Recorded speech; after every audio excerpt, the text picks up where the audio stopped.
વલસાડ જિલ્લાના ધરમપુર તાલુકાના ટાંકી ગામે એક શાળાની વેનનો ચાલક રોજિંદા ક્રમ મુજબ એક બાળકીને લેવા તેના ઘરે પહોંચ્યો, પરંતુ બાળકીના ઘર નજીકથી પસાર થતી ખાડીમાં અચાનક પૂર આવતા પાણી રસ્તા પર ફરી વળ્યા. આ ધસમસતા પ્રવાહમાં વેન ચાલક અજયભાઈ ગામિત અને નાનકડી બાળકી બંને તણાયા હતા. સદનસીબે આસપાસના સ્થાનિક લોકોએ સમય સૂચકતા વાપરીને બાળકીનો આ બાદ બચાવ કરી લીધો છે, પરંતુ દુઃખદ બાબત એ છે કે વેન ચાલક અજયભાઈ હજુ પણ લાપતા છે અને તેમની શોધખોળ ચાલી રહી છે. હવે અહીં સૌથી મોટો સવાલ એ ઉભો થાય છે કે આ દુર્ઘટના માટે જવાબદાર કોણ?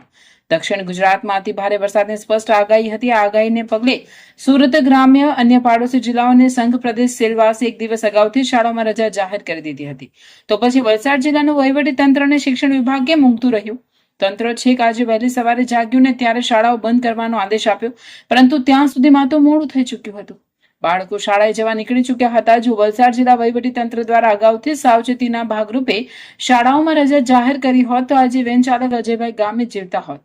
હાલ તો ધરમપુર ફાયર વિભાગની ટીમ દ્વારા અજયભાઈની શોધખોળ હાથ ધરી છે.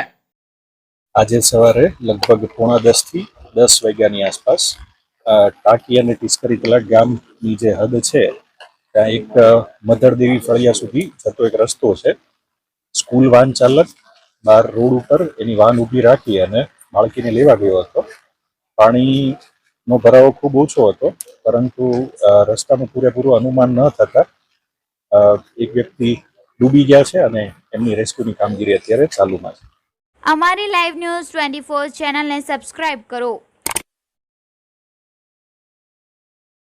બેલ આઇકોન દબાવો જેથી આવનાર ન્યૂઝ અપડેટ્સની નોટિફિકેશન આપ સુધી સૌથી પહેલા પહોંચે.